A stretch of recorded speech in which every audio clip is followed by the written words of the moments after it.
What's going on, guys? Welcome back to the tower. So I'm going to be doing a video on talking about all the new battle condition labs that we have here. I'm mostly going to talk about their value and also where to unlock them and stuff like that. So yeah, let's get into it. So for this video, I am referencing a sheet that actually shows how much value you actually get from each lab level.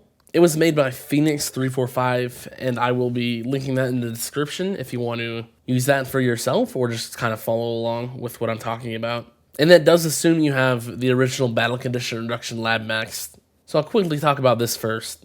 The Battle Condition Reduction Lab for all battle conditions can be unlocked in Tier 18 at Wave 1000, and it is just really good value compared to all the other ones.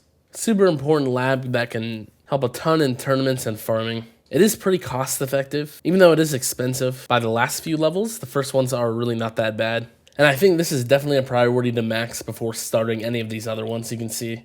So yeah, super good lab. Definitely try to get that done. And now I'll move on to the rest of the battle condition labs. So there are 4 groups. You can kind of see based on the coin cost and the time it takes to research. So these first 5 are in group 1. These 4 are in group 4. These 6 are in group 3. And then these last 4 are in group 2. It's just kind of in the order that you would unlock them. The group 1 battle condition labs are unlocked in tier 19, wave 100. The group 4 ones, these are the hardest to get. They're unlocked in tier 21 at wave 1000. The group 3 labs are unlocked in tier 19 at wave 500. And then the group 2 labs are unlocked in tier 20 at wave 60.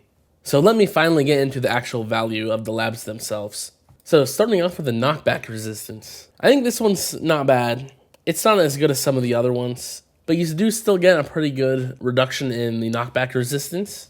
Can help in tournaments if you have this, and then also in farming a little bit. Kind of depends how you farm. And at level 0, you start off with a 24% Knockback Resistance, assuming you have this lab maxed. But having this maxed as well takes it to only 43%. So you're almost doubling how much knockback you're able to deal in tournaments, which is pretty good.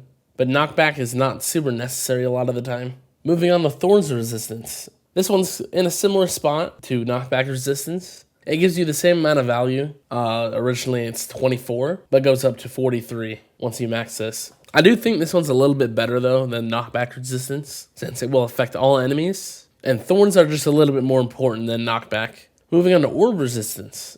This one can be good, but I don't think it's super good a lot of the time. I would honestly say it's better in like farming maybe, just for less orb hits on enemies are required to kill them. So normally in tournaments, you need 5 hits to kill them, but if you get to level 5, it will only take 4 hits to kill regular enemies. And then if you get to level 13, it makes it take 3 hits. I don't think anything higher than that is really necessary. So it's only really good at certain levels. Next, we have Plasma Cannon Resistance. So this one's really similar to Thorns Resistance. It has the same cutoffs, originally 24% with this at level 0, then it takes it to 43% if you do have this maxed. Not quite as good as Thorns maybe, since it doesn't affect a ton of enemies, but this is still a pretty good one.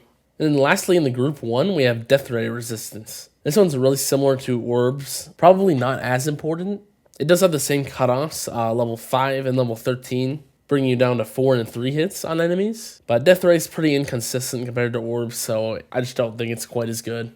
Moving on to the Group 4 battle conditions. These are the hardest to get and the most expensive. Ultimate weapon durations, unfortunately, this one's not that good. It's hard to tell if it actually does anything, since the original battle condition lab doesn't actually affect ultimate weapon durations. So I'm not exactly sure how this would affect it. It could potentially be an extra second of duration on everything at max level. I'm not sure if there would be fractions of seconds between that, but that's still just not that much time. I just don't think it's really worth it. And then these only go to level 10. The ones in group 1 actually did go to level 20, so that's something to think about as well. But yeah, this is probably the worst one in this group. Moving on to Death Defy Down. This one's pretty good.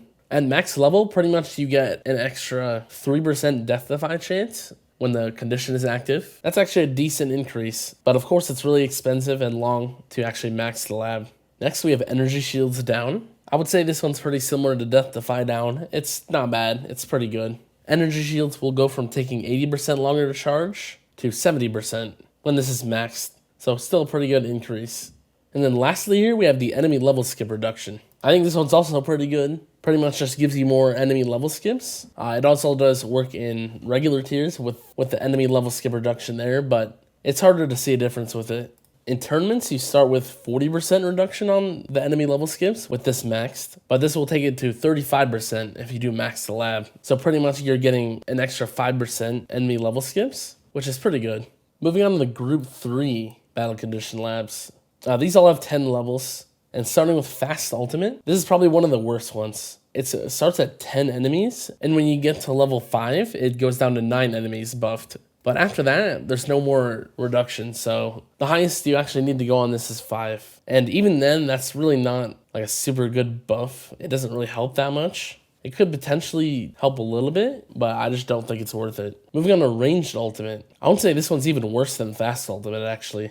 It decreases the amount of time projectiles disable your tower projectiles, which is pretty much useless. That's really not a problem at all with ranged ultimate. And the cutoff for this one is at level 6, so it will go down to 0.7 of a second instead of 0.8, which is just such a minimal increase. It just really isn't worth it.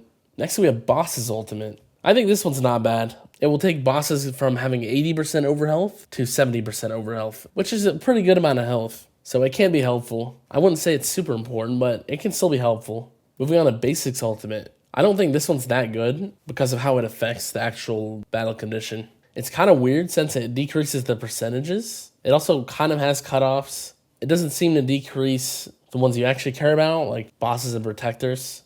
They still just have a 1% chance, I'm pretty sure.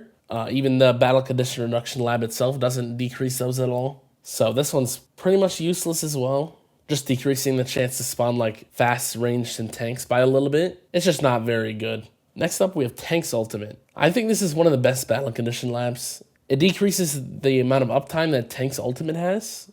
And this is actually really useful in farming. If you are farming tier 17 or tier 18, it will actually help you get more coins there since Tank's Ultimate will have more downtime. Especially in tier 18. I think at max level you gain an extra like 10 seconds of Tank's Ultimate downtime per activation. So it goes from maybe like 84 to like 74, 75 around there. Which is actually a really nice increase. Especially if you're dying to tanks. And this will make tier 18 a lot easier. This is one of the only ones I actually plan to do. So that one's a really good one. Protector's Ultimate is kind of similar to Tank's Ultimate, but it's not as good. The extra downtime is nice of the Protectors.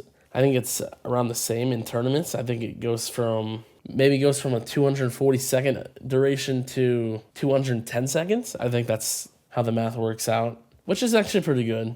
It's not going to help economy at all like Tank's Ultimate though, so I don't think it's as good. But this is still a solid lab. And now moving on to the Group 2 Battle Condition labs. So these ones actually do have 20 levels. And starting off with the armored enemies, this one is not that good, I don't think. Armor just doesn't affect like gameplay that much. It can be good for farming to have armor, but this is not really a problem anymore if you're farming higher tiers. But this just doesn't help that much. Armor's not an issue at all. I would say it's pretty much a useless lab. And moving on to enemy speed, this one is actually useless. The way this battle condition works is that it doesn't actually increase the enemy speed. It only increases how fast their speed increases, if that makes sense. So instead of their speed maxing out at like wave 800 or something, it will max their speed a lot earlier, like wave 400. Those numbers aren't correct, but that's pretty much the point. And as long as you can get to like wave 1000, this is just not going to affect you at all. So this lab is actually just useless. And it will stay useless unless they fix the battle condition. Moving on to more enemies. This one's pretty bad as well. The slightly less amount of enemies you get if you do this lab is just so minimal that it's just not going to make a difference. I don't think this lab's really going to affect your gameplay at all. It just isn't going to help. And then the last battle condition is enemy attack speed. So I think this is the only good one in the Group 2 battle conditions. This one mainly helps with rays if you're dying to them, since it will just make them shoot slower. They originally will have a 400% attack speed increase, but if you max this lab, it will only be 300%, so that's a solid 10 seconds or so of extra charge time. Maybe a bit more than that, but something around there. So this is not a bad lab at all. Doing a few levels could be worth it. So yeah, that's it. If you have any other questions about how any of these battle condition labs work or anything else, you can leave those in the comments. And yeah, see ya.